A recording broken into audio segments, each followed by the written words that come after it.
Hey, Jared Barnes here in Utah. Just want to go over the missionary pilot position.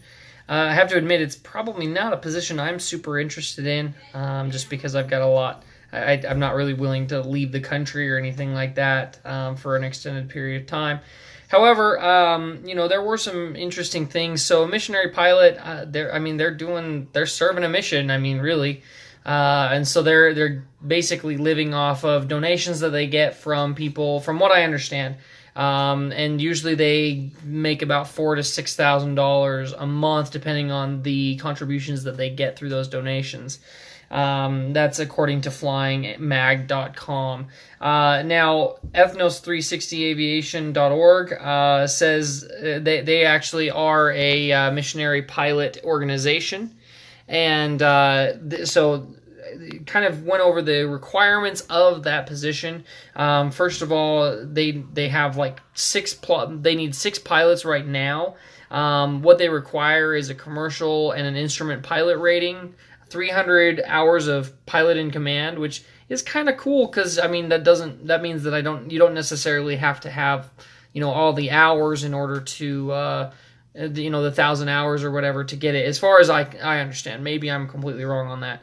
It also requires you to have 2 years of Bible education, an evaluation by them to see if you're even the right fit, and then 1 year of mission training and 9 months of advanced flying training, which makes a lot of sense considering the next thing that I didn't even know.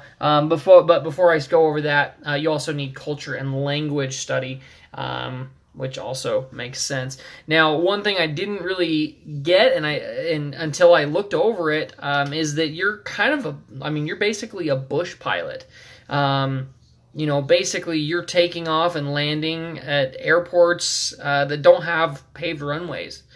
I was actually reading "Do You Have What It Takes to Be a Missionary Pilot" by Chris Burgess from GeneralAviationNews.com.